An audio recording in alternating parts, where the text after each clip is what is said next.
शुरू हो जाएगी। एक मुहूर्त मात्र में परिवर्तन हो सकता है। इसी को बोलते हमारे यहाँ संक्रमण, इसी को बोलते उत्कर्षण अपकर्षण, इसी को बोलते उदीर्णा। 10 करण होते हैं। ये 10 करणों में एक करण का एक छोटा सा सैंपल दे रहे आपकी भाषा में। हमारी शास्त्रीय भाषा अलग है। मात्र एक शास्त्रीय सामाजिक भाषा में आप उसके बाद देखना ये, और ये विचार आप कायम रखिए। मेरा विश्वास है कि माइग्रेन जो किसी डॉक्टर की दवाई से नहीं हुआ, मैं जो दवाई दे रहा हूँ, ये दवाई करिए, मेरा विश्वास है तुम्हारा सिर दर्द दूर होगा। अधिक होगा तो 6 महीने लग जाएंगे, लेकिन होगा। डॉक्टर ने तो सीधा मना कर दिया था इसका कोई इलाज, मैं तो कम से कम 6 महीने की गारंटी ले रहा हूँ। ये तो एग्जाम्पल दिया, हमने उदाहरण दिया है। इसको हर चीज में लगा दो। तुम्हारे पास क्या नहीं है वो किसके पास है। रिपीट करता हूं, तुम्हारे पास क्या नहीं है वो किसके पास है। बस उसको जय जिनेंद्र करना शुरू कर दीजिए, उसके पुण्य की सराहना शुरू कर दीजिए। इसी का नाम तो भक्ति है। मैं भगवान नहीं हूं, बन भी नहीं पा रहा हूं, लेकिन पक्का है बनूंगा, क्योंकि मुझे भगवान को देखकर खुशी होती है, आनंद आता है, ईर्ष्या नहीं होती। तू तर गया, मैं यहीं पड़ा हूं, तुझे शर्म नहीं आई मुझे साथ लेके चलता? नहीं, मैं दुखी हूं, मैं संसारी हूं, मैं कलयुगी हूं, मुझे मोक्ष नहीं मिलना है। नहीं तो जिनवाणी कहती। अब मैं थोड़ी, अभी तो मैं लोक भाषा की समझाई थी, अब मैं जिनवाणी भाषा में समझा देता हूं। भक्ति क्या है? भक्ति क्या है? गुणानुवाद। भक्ति क्या है? गुण सुख प्रमोदम। भक्ति क्या है? क्या है भक्ति? गुणहीन व्यक्ति गुणवान को देखकर जितना प्रफुल्लित होगा, उसके गुणहीन अपने आप गुण में बदलना चालू हो जाएंगे। बंदे तद्गुण है क्या? ये कुछ नहीं है। कोई भगवान कुछ नहीं करने धरने वाला है। वो तो सो रहा है, वो तुम्हारा सिर ठीक करने वाला नहीं है। वो तो अंतर्यामी है, वो तो सिद्धालय में बैठा है, वो तो अपने ध्यान में बैठा है। उसको तो खबर ही नहीं है कि कौन मेरे चरणों में आके बैठा है। उसको तो खबर भी नहीं है संसार में कौन दुखी है कौन। वो तो अपनी आत्मा में,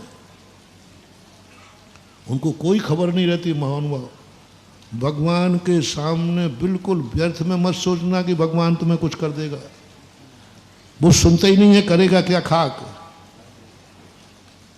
ना वो सुनता है, ना उसको पता ही नहीं है कि संसार में कोई पूज्यवर कुंद कुंद स्वामी नियम सार में कहते हैं,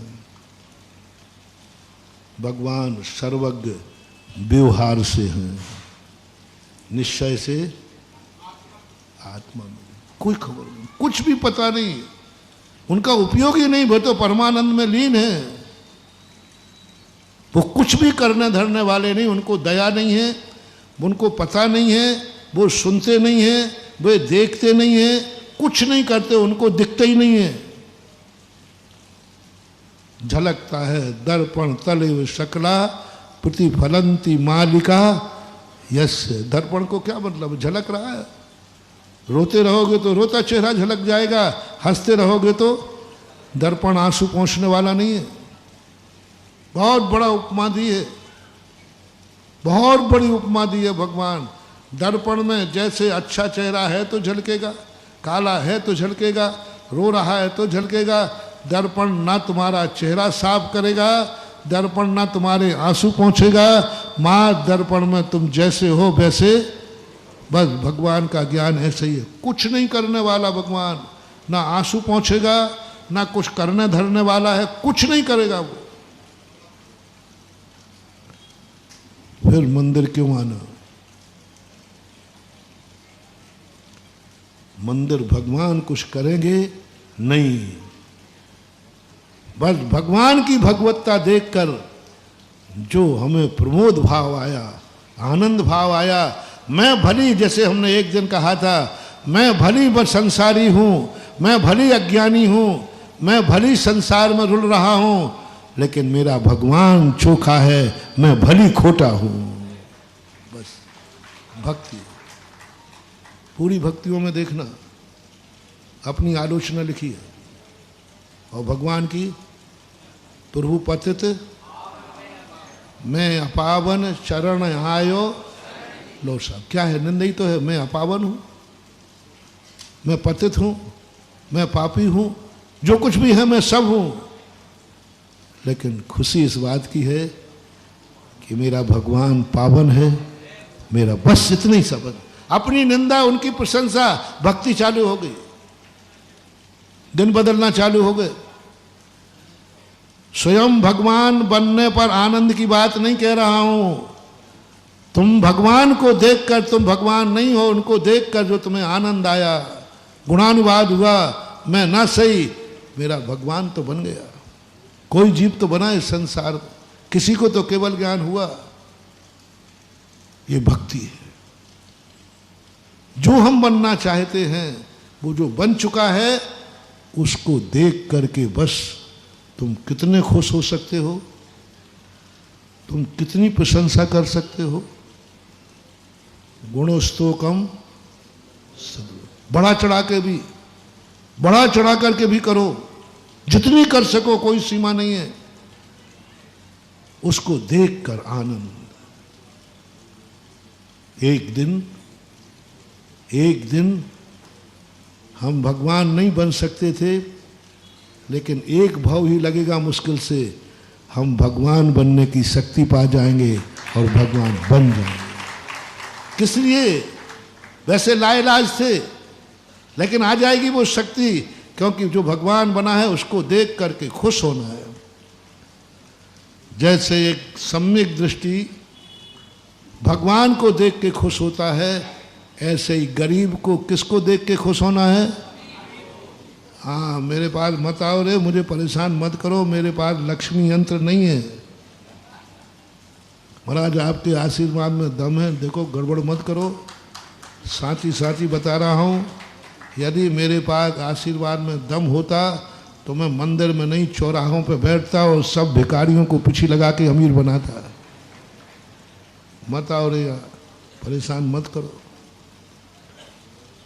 जितना तुम अमीर बनने के लिए मुझे नमोस्तु कर रहे हो, इतना हे गरीबो, अमीर व्यक्ति को जय जनेंद्र कर लो और उसको देखकर प्रफुल्लित हो जाओ, तो शायद तुम्हारी अमीरी शुरू हो जाएगी। यहां आओगे तो मैं भेजूंगा वहीं। मैं डायरेक्ट अमीर बनाने वाला नहीं हूं, है ही नहीं मंत्र कोई, नहीं तो मैं किसी को रहने देता। अरे मैं किसी को गरीब रहने देता? अरे राम राम राम, मैं तो अमीरों का महाराज हूं। मैं तो गरीबी पसंद ही नहीं करता, मैं तो एक हाथ अमीर भव। हाथ हो जाए ताकत इतनी आएगी नहीं, मानना नहीं है। व्यर्थ में समय खराब मत करो। हमारे गुरु महाराज ने एक बार, हमारी भी धारणा यही थी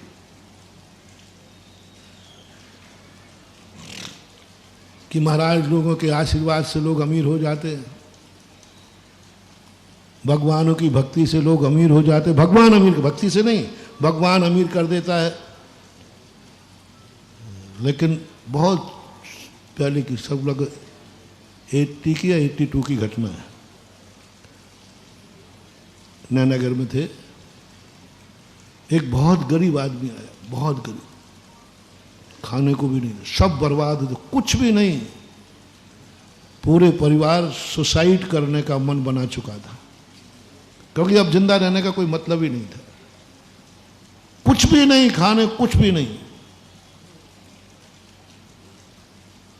और हम लोगों के पास आ गया वो पहले, तो हमने कहा घबराओ मत, हमारे गुरुजी बहुत अतिशयकारी हैं। अरे उनके सामने उनका एक बार आशीर्वाद मिल गया, तेरी सारी गरीबी दूर हो जाएगी। उसको जम के भरा और गुरु की, हमने, अरे हमारे गुरु ने एक बार, वो बहुत बड़े बड़े मंत्रों के ज्ञाता हैं, हमारे आचार्य से शुरू शुरू की बात है, उनके आचार्य के पास बहुत मंत्र हैं, उनके आशीर्वाद में दम है, और पीछे लगा दी बेटा तो पोप आ रहा है। तो हम लोग उनका ठीक है, और हम लोग उसको लेके पहुंच गए आचार्य के पास। वो तो बोले ही नहीं, हम लोग बाकी लोग पहले बोलते हैं, आचार्य जी ये बहुत परेशान हैं, ये बहुत दुखी हैं, इनके कुछ भी नहीं, ये मरने का भाव कर रहे हैं। आचार्य जी कहते तुम क्यों बोल रहे हो, उनको तो बोलने दो। हम इसलिए बोल रहे थे शायद ये अच्छी से नहीं बोल पाएगा नमक मिर्ची मिला करके, डर के कारण, तो अपन बोल दें जिससे आचार्य जी। तो हम चुप हो गए। महाराज जी जो छुल्लक जी कह रहे हैं, तो आचार्य जी कह रहे वो कह रहे हैं कि तुम बताओ ना। तो बताया आचार्य जी, उसकी बातें सुन सुन करके हम आचार्य जी की मुख की तरफ देख रहे हैं, उनकी आंखें डबडबा आई हैं। मैंने कि अब बस लक्ष्मी यंत्र निकलने ही वाला है, अब को वही मंत्र। हम लोग बहुत तैयार है, पहली बार इतना एकाग्रता से आचार्य जी को हम लोगों ने, कहीं ऐसा नहीं हो कि अपन चूक जाएं। हम लोग 3 महाराज थे, हमने कहा देखो महाराज क्या कहते हैं अभी, वो ध्यान रखना, क्योंकि वही मंत्र अपन लेके गरीबों को, फिर अपन महाराज के पास क्यों आएंगे डायरेक्ट। जो कंपाउंडर होता है ना, वो डॉक्टर से बहुत कुछ सीख जाता है, तो घर में वो 2 नंबर में सीधी दवाइयां देना शुरू कर देता है। बोले अब क्या को डॉक्टर अपनी करा ना। तो हम लोगों ने सोचा कि अपन को भी मिल जाएगा, तो फिर अपन, क्या बात है। आचार्य जी की आंखें डबडबाएंगे, आचार्य जी का गला थोड़ा सा उसकी बात सुनकर, अच्छा अच्छा अच्छा, बहुत दुखी हो, बहुत दुखी हो, हाँ। ऐसे ही सन्नाटा था जैसे अभी सन्नाटा है।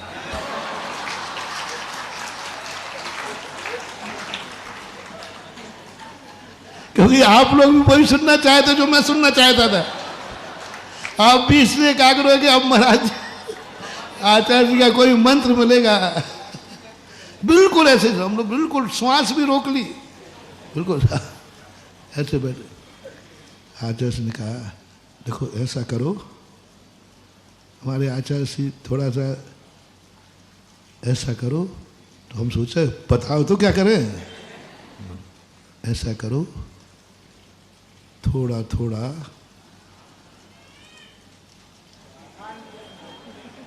कल बताऊं कि आज ही बताऊं?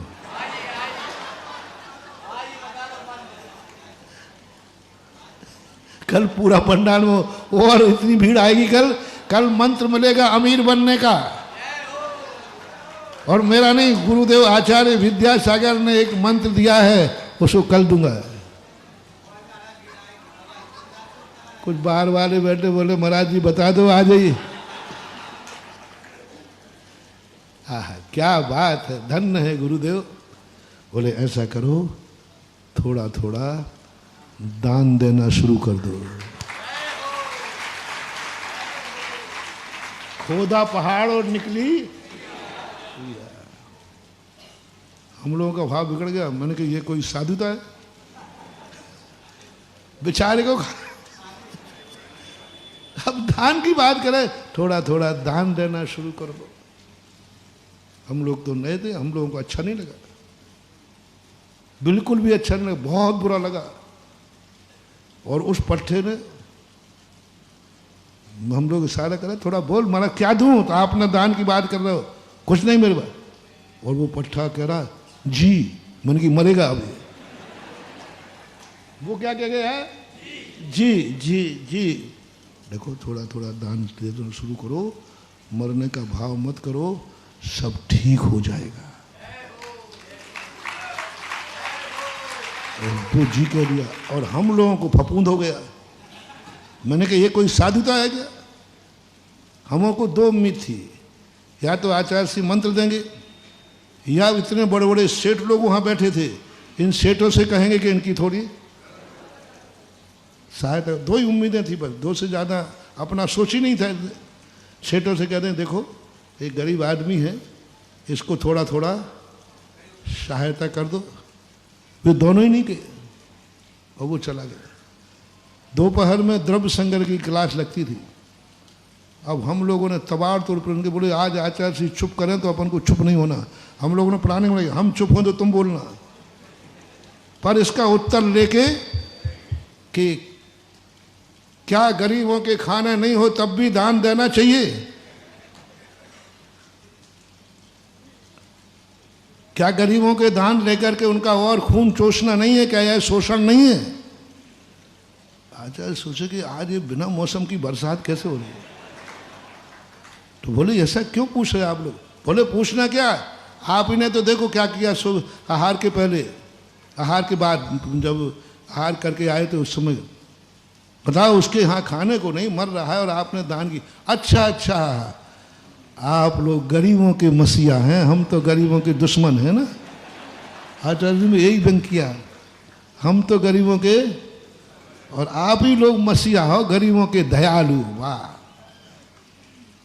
फिर आचार्य जी ने जो समझाया, बोले यदि मेरे पीछे लगाने से कोई अमीर हो जाए, मेरे पीछे लगाने से कोई निरोग हो जाए, तो हम मंदिरों में नहीं अस्पताल में बैठेंगे और सारे डॉक्टरों से कहेंगे अब तुम्हारी कोई ज़रूरत नहीं है, ना मेडिकल की ज़रूरत है ना डॉक्टरों की ज़रूरत। सुन रहे हो रे अशोकनगर के डॉक्टर, सारे मरीज यहाँ आएंगे, पीछे लगाएंगे, तुम्हारा क्या होगा? कुछ नहीं। बोले इसमें हो जाता, आशीर्वाद में नहीं, मंत्र में नहीं। जिस कार्य का जो कारण है वही कारण करना पड़ेगा। ये गरीब क्यों हुआ ये समझो। इसने धन का दुरुपयोग किया है, धन का इसने दुरुपयोग किया है, धन से अय्यासी की है, धन रावण के समान ऐशो आराम किया है। परसों ही कहा था कि यदि तुम्हारे खर्चा काटने के बाद 1 रुपया भी बचे, महानुभाव उससे अय्यासी मत करना।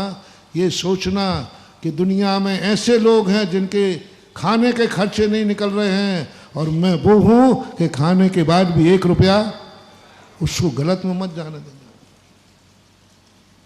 गलत में मत जाने देना। इसने ये किया है।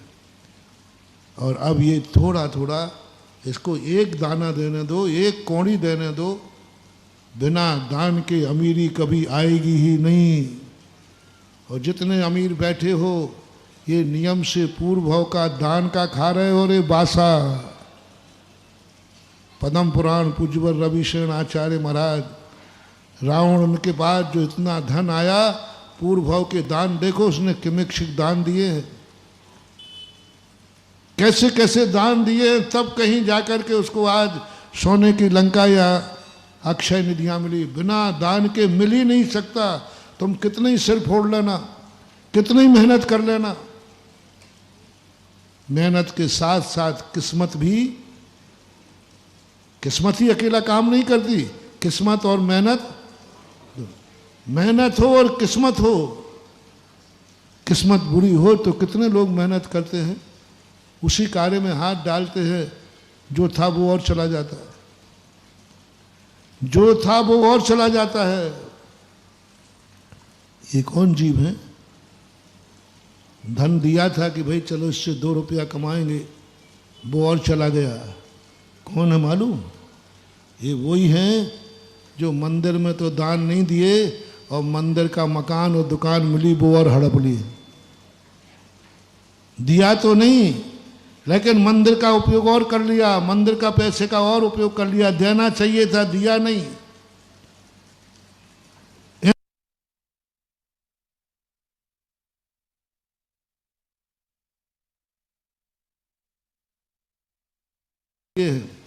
और दूसरे को 5,000 में देते हैं, मंदिर का 50 भी दे दें तो बहुत मेहरबानी है। 4,500 रुपया किससे कमा रहे? 4.5 क्यों?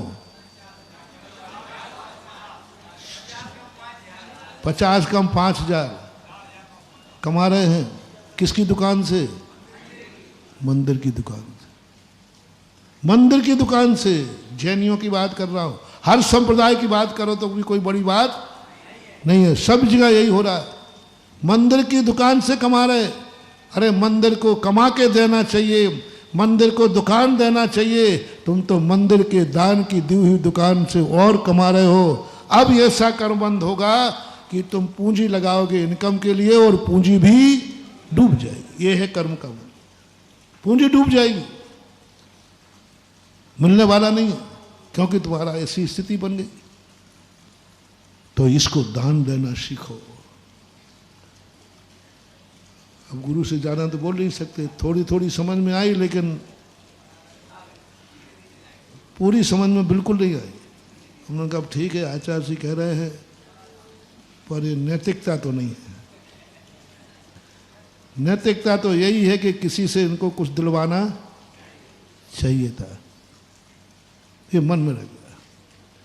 वहाँ से बिहार करके 1 माह 2 3 4 माह के बाद मुक्तागिरी की तरफ बिहार हो रहा था, और वो रास्ते में आ गया, देवरी पड़ती ना एक, वहाँ आया।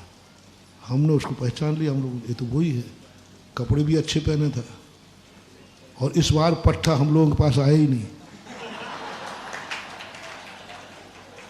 और हम लोग देख कर बन के देखो ये वही आ रहा है, वही व्यक्ति है नियम से। अब ये कुछ ना कुछ कहानी सुनाएगा, लेकिन देखने से भी चेहरा भी ठीक दिख रहा था, कपड़े भी थोड़े ठीक थे, और हम लोग यहीं बैठे कि वो हम लोगों के पास आए ही नहीं। अब तो डायरेक्ट, अरे डायरेक्ट पहुंच हो गई, थोड़ा ही सा तुम्हें मिले क्या, तुम तो फिर वो देखे ही नहीं, हम लोग के पास आया ही नहीं। ये भी नहीं कहा कि पहले छुट्टुकों के पास चले, उन्होंने आचार्य जी के दर्शन कराए नहीं आया, सीधा आचार्य जी पर। लेकिन अपन को तो अपन बिना बुलाए उसका पीछा कर लिया, बिना बुलाए आचार्य जी बैठा, अपन लोग भी पीछे बैठ गए, देखें क्या हाल चाल है, देखे तो सही। और वो नारियल लिए थे हाथ में, बोले महाराज जी आपके बहुत बहुत उपकार, अब मेरे बहुत अच्छे दिन आ गए हैं, अब हमारे पास, अब हम नहीं मरेंगे, हम आपका आभार मानने आए हैं। अब हमारा थोड़ा थोड़ा धंधा भी चल रहा है, और सब उसने अच्छी सुनाई।